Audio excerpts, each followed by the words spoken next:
The New Republic. Why is the most powerful member of the House handing over January 6 footage to Tucker Carlson? Kevin McCarthy's decision shows how little he cares about Fox News' long-standing gag on its own viewers. No, God! No, God, please, no! No! No! No! Hello and welcome back to my channel. I am the Anti-Woke Warrior. Please remember to like, comment, share, subscribe. Make sure that you're still subscribed. And you can find me over on Rebelland on Twitter. Let's get into this article. We have this here to talk about because, I mean, I've not really talked about the January 6th incident a lot. I did make at least one video on it, talking about how it wasn't really a thing. It was just a bunch of rabble-rousers, a bunch of bumbling idiots. That don't mean that these people are overall idiots. I mean that they were idiots in that moment. Going into the Capitol building, which is normally open to the public, and then some people lost their life, at least one person unjustly.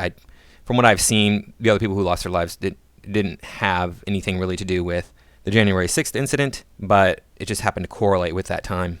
And I mean, you know, it wasn't an insurrection. You can't overthrow the U.S. government by occupying the Capitol building in 2023. Maybe in 1823 you could have. Maybe in even 1923, although doubtful, you could have. But you certainly cannot overthrow the U.S. government by occupying a Capitol in 2023. Everything is disconnected now. You got the internet, you got phones, you got mail, and all these other things. Occupying the Capitol building is not going to do anything. And there might have been people there who were trying to do that. If there were, they were fools. Overall, it was basically a nothing burger. But the media wants to make it out to be like the biggest thing that ever happened since Watergate, or the biggest thing that ever happened since the Civil War.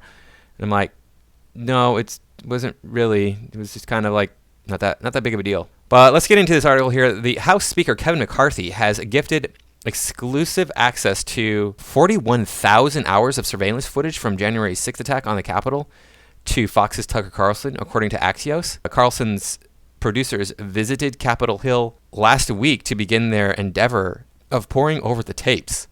The footage is said to begin hitting the airwaves on Carlson's show in the coming weeks. That is a lot of footage, 41,000 hours. That's what, 4 2/3 year? 4 years and 8 months. I think it's more than that, a little bit more than 4 years and 8 months. That's crazy. That's a crazy amount of footage. So they have a lot of footage on there. Why were they holding this back? You know, why was the Democratic Congress saying, no, we can't have this out in the public? I'm just speculating. I don't know. I wonder what that's all about. McCarthy's treat to the extremist TV host comes as part of the numerous concessions McCarthy made to a select group of far-right Republicans in exchange for their speakership votes. Okay, extremist TV host. All right, let's assume that he is. Then what does that say about CNN hosts or MSNBC hosts? Are they also extremists?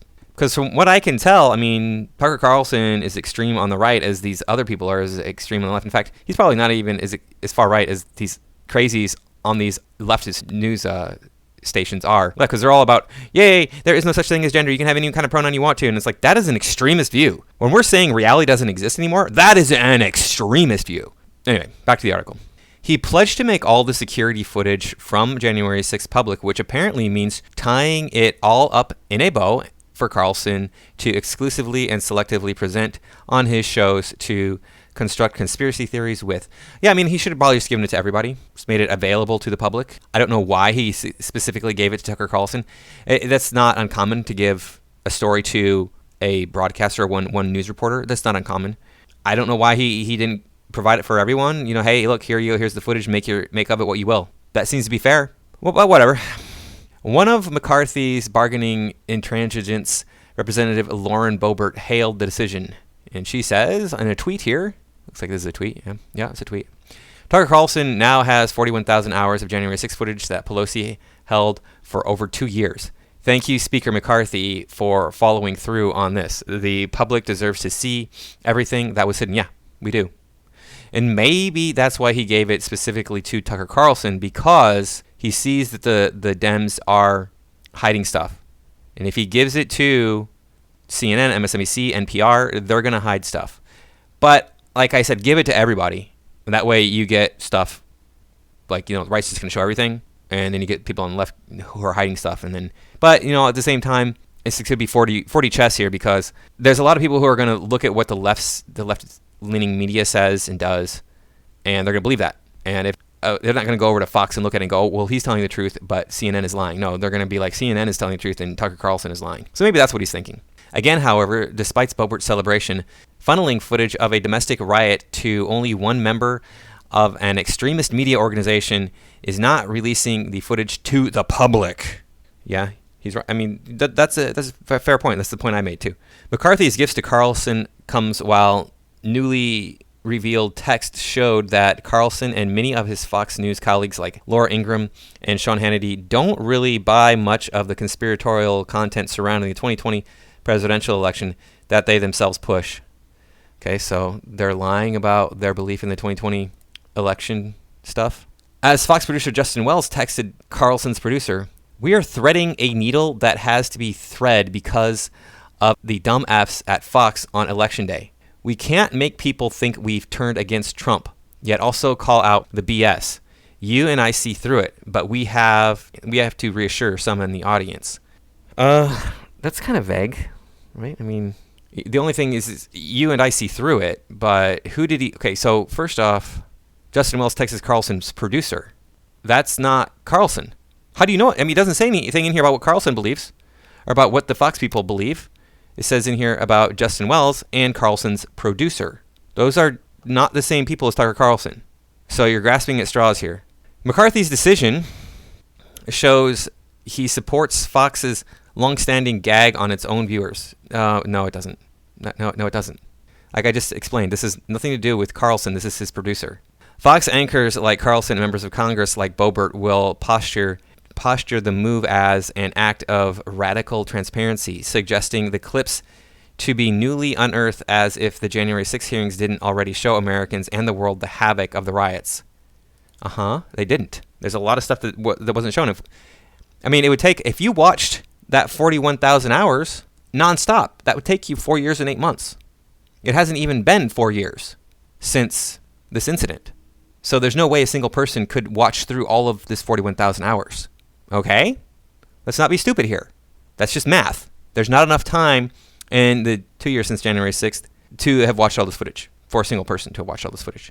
Perhaps the move is an attempt to dilute the reality of how violent the riot was, just present thousands of hours of inaction, or argue that the larger majority of protesters were simply expressing their First Amendment right to free speech. Maybe Carlson will spend dedicated segments railing against the Capitol Police, trying out ways to blame those defending the Capitol and divert blame away from the people attacking it.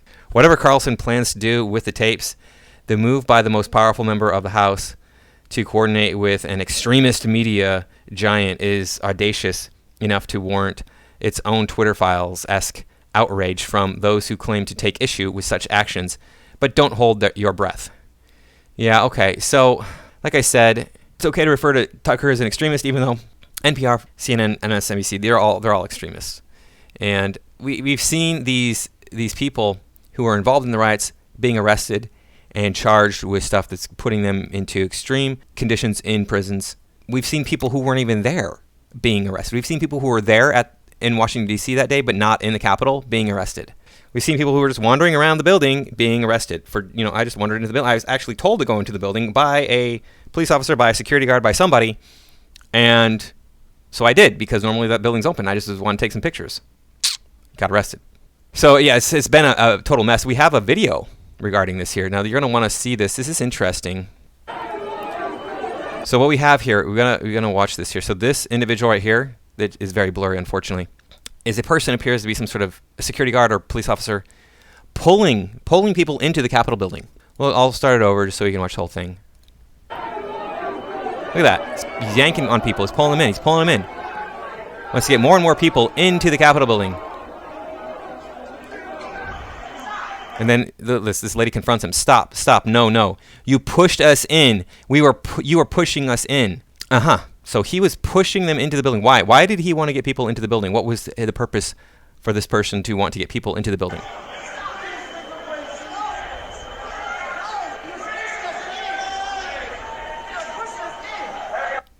And then the caption on here says, the man she said pushed her in was wearing an earpiece. Now, who knows why he's wearing an earpiece? But we'll watch the rest of this just so you can see. Zoom in on the earpiece. And so why was he wearing an earpiece? Do we know? It could be because he was receiving orders from higher ups. in law enforcement saying, hey, get as many people into the Capitol as you can, make it look as bad as you can. He could have been receiving orders from Congress, from Pelosi, from any of those people. It's possible, yes. He could have been listening to music, too. He could have a hearing problem. I don't think they do those types of devices for hearing anymore, by the way. They're much smaller, more compact, and less visible. He could have been listening to a recording of some show that he likes, a podcast. He could have been listening to NPR.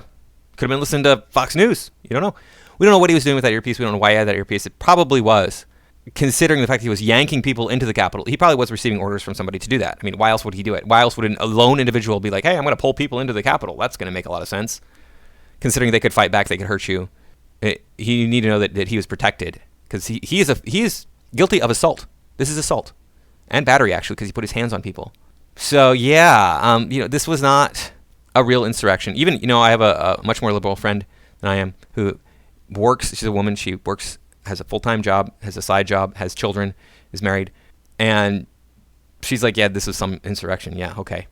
Yeah, it's garbage, and we all know it, but they keep wanting to push this narrative that it was the worst thing that ever happened, and it's just so stupid.